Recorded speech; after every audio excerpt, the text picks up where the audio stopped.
orang kok bisa memanggul BBM, memanggul beras untuk pulang ke Takengon demi anak istri gitu. Tidak ada wajah-wajah musibah di wajah mereka. Yang ada adalah wajah-wajah semangat yang akan membawa sembako demi keluarga mereka sendiri.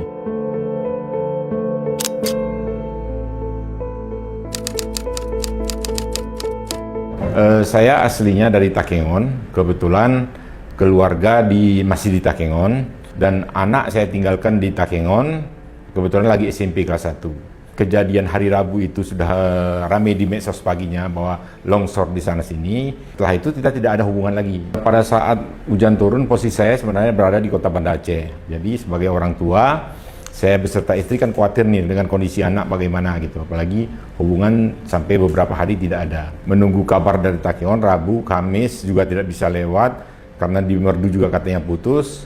Jumat, dan karena susahnya orang tua terhadap anak lah istilahnya, akhirnya hari Sabtu kami berangkat, membulatkan tekad untuk berangkat ke Takengon apapun resikonya.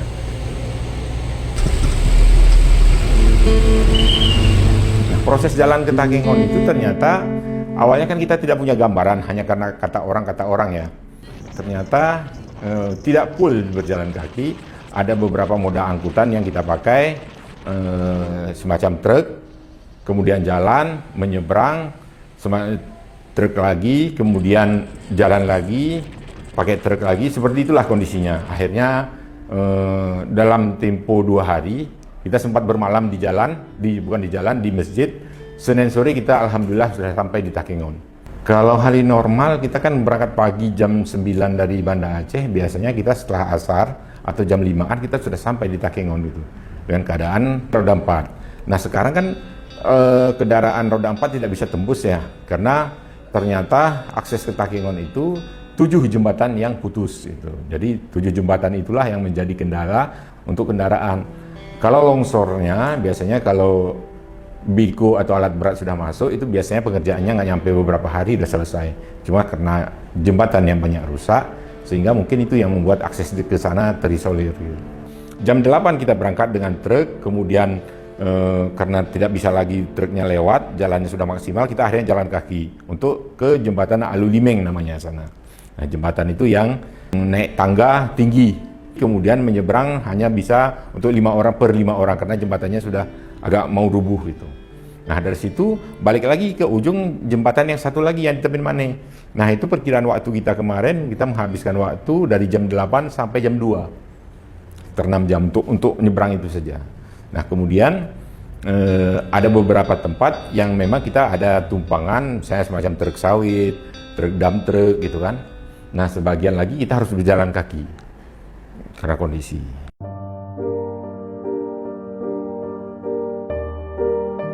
Yang membuat saya semangat adalah di Masjid Jempa Birun itu kita ketemu beberapa orang tua yang mereka sudah duluan berjalan kaki dari hari Jumat.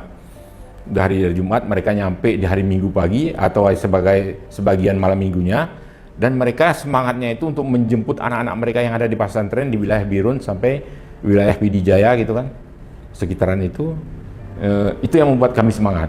Oh, orang bapak-bapak aja bisa menjemput anaknya, kok kita enggak gitu kan. Kita bulatkan tekad, kita terobos pulang ke Takengon, resikonya mau berapa hari kita siap gitu. Jadi perbekalan juga sudah kita siapkan.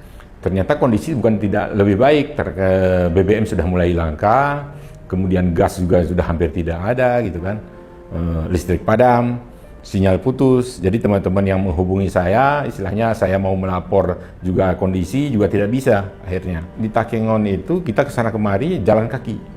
Nah di sana pasokan makanan yang sekarang menipis dan sudah hampir tidak ada. Memang sebenarnya sebagian ada bantuan, tetapi bantuan itu terbatas. Kita bisa bayangkan mereka itu gimana. Akhirnya punya inisiatif teman-teman di sana. Ya ada jagung, ada kentang, itu yang menjadi bahan pokok pengganti beras itu. Hari Minggu tanggal 7 kita sepakat untuk pulang ke Banda Aceh bersama Kepala BPS Aceh Tengah, salah seorang ahli media dan salah seorang staf berempat. Dan kita numpang dengan teman-teman yang mau mengambil BBM ke Lok Semawe. Kita numpang di truk. Nah, truknya ternyata rupanya hanya sampai Bontul Petri. Dari situ kita jalan. Saya tidak tahu berapa kilometer jauhnya, tetapi yang kita tembus, saya menembus kemarin itu sekitar 3 jaman.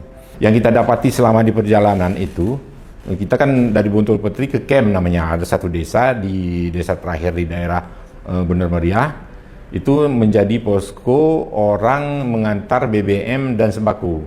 Nah, disitulah terjadi transaksi, mulai dipanggul oleh masyarakat untuk dibawa ke kampung masing-masing. Nah, bayangkan saja, saya saja yang dengan cuma ransel, nembus jalan menurun dari Buntul ke Kem itu 3 jam.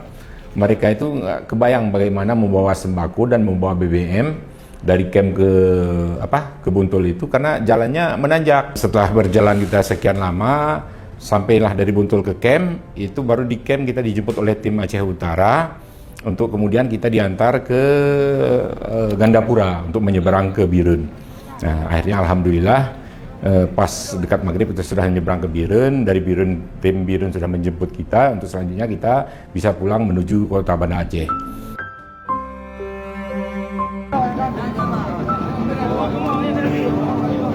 Ada beberapa hal yang saya pelajari yang kita dapat di lapangan. Pada saat kita naik kemarin tanggal 30 ke Takengon itu, yang luar biasanya orang-orang tua di sana rata-rata jalan berhari-hari ke Birun itu adalah demi anak semuanya. Wajah-wajah mereka, wajah-wajah yang penuh optimis, itu yang luar biasa yang saya pelajari. Itu yang cukup memicu semangat saya. Istilahnya orang kok bisa memanggul BBM, memanggul beras untuk pulang ke Takengon demi anak istri gitu.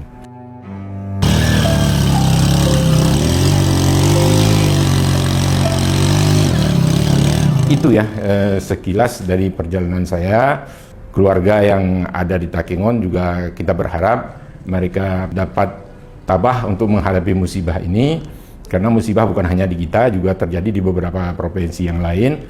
Kalau istilah teman-teman yang turun ke Luut Semawi dan Aceh Utara itu, tidak ada wajah-wajah musibah di wajah mereka. Yang ada adalah wajah-wajah semangat yang akan membawa sembako demi keluarga mereka sendiri.